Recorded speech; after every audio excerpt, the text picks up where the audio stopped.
各位好，我哋而家喺大埔嘅港鐵站，會去旁邊嘅巴士站轉搭64K。今日呢，我哋要去郊遊嘅地方呢，就係嘉道理農場。沿住清晰嘅指示牌呢，我哋就會揾到64K嘅巴士站。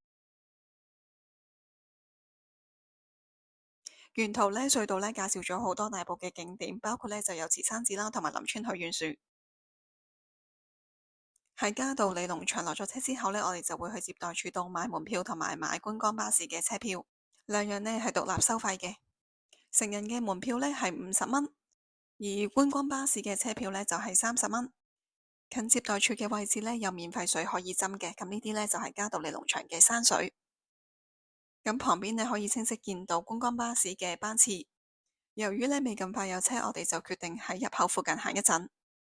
原來呢今年呢係嘉道理農場70週年，咁喺近門口嘅位置呢就有啲歷史嘅資料。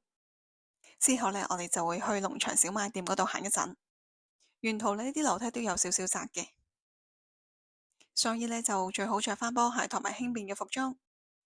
咁一入到去呢，就會見到有個捐款箱。飲品嘅種類呢唔多，原則上呢都係罐裝。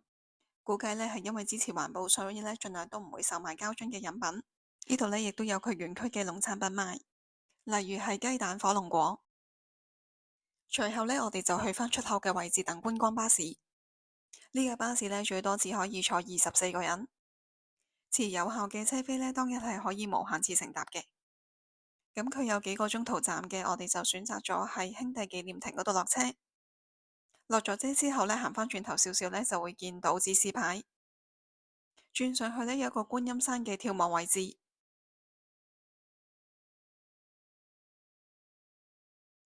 8月嘅天氣呢，花都開得幾靚。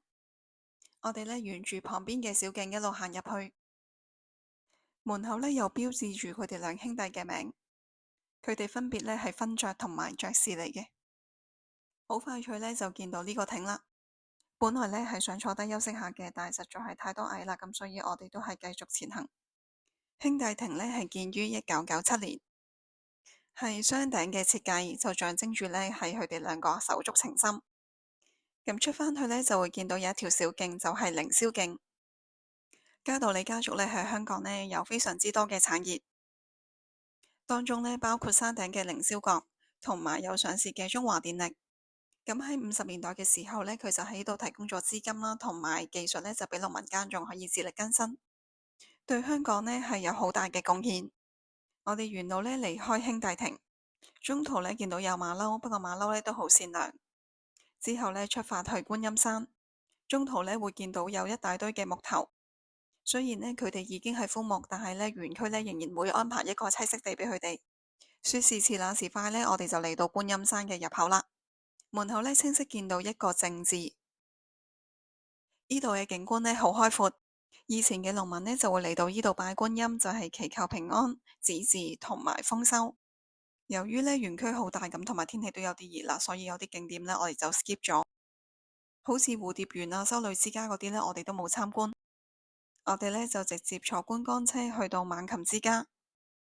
呢度呢主要就居住貓頭鷹同埋麻鷹，要喺籠裏面呢揾到佢哋嘅蹤影呢都相當困難，因為佢哋呢都係比較中意一啲暗嘅位置。鏡頭見到呢對面建築物呢傳出雞嘅叫聲，相信呢就係農場養雞嘅地方，所以啱啱呢小賣店嗰度呢就有雞蛋賣。再行落去呢，就係爬行動物花園，見到一條呢受傷嘅大蜥蜴，之後嘅蟻舍呢，就係空置咗嘅，旁邊有啲凳可以休息。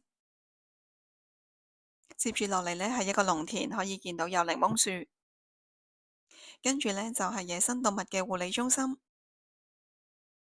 行得攰嘅話呢，不妨可以入嚟呢度停留多一陣。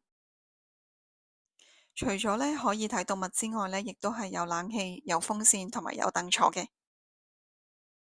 裏面呢清晰見到兩隻赤鷹，除咗可以水平線望到佢哋之外呢，亦都可以上返樓上，可以喺高處度觀察佢哋。咁喺呢個參觀嘅位置呢，行返出去出口呢，大概係8至10分鐘。之後呢，亦都係搭返64K離開。咁我哋今條嘅影片就分享到呢度啦，拜拜。